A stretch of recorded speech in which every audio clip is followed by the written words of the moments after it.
Voilà, donc j'ai continué quelques petits rangs en plus. Donc là, je suis en train de terminer mon rang à l'endroit. Je glisse. Je vous montre si vous voulez faire un rang de jersey, mais il n'y a pas du tout d'obligation. Donc là, on voit bien que notre high cord, c'est bien, se positionne bien. Voilà. Ça y est, c'est parti.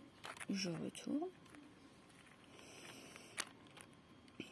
Et donc, pour faire le rang envers, toujours pareil. Donc, les 3 premières mailles à l'endroit. Et donc, on tricote par le brin avant la maille envers et par le brin arrière.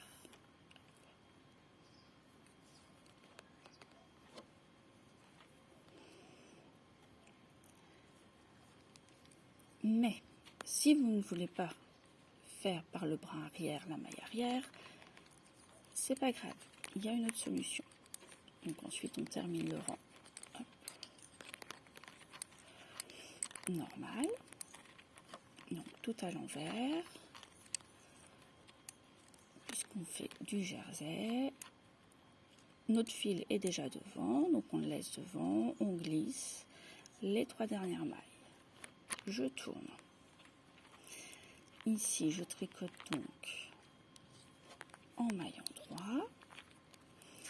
Et comme je veux faire un autre rang de jersey, donc tricoter le rang suivant en maille envers, mais que je ne veux pas faire la maille envers tricotée par le brin arrière, dans ces cas-là, donc là, je démarre le rang, donc je fais bien mon augmentation une fois par le brin avant, une fois par le brin arrière. Je tricote à l'endroit.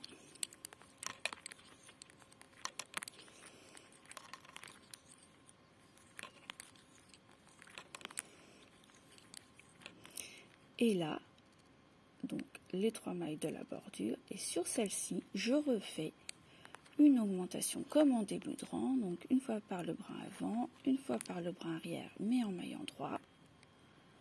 Je glisse le fil devant, je glisse mes 3 mailles, je retourne, et donc là j'ai bien fait mon augmentation, je l'ai déjà fait ici. Donc là, je fais mes 3 mailles endroit.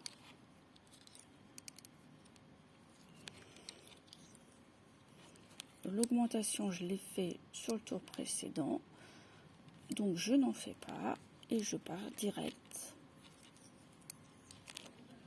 à l'envers jusqu'aux 3 dernières mailles. Je mets donc ensuite le fil devant et je glisse les 3 dernières.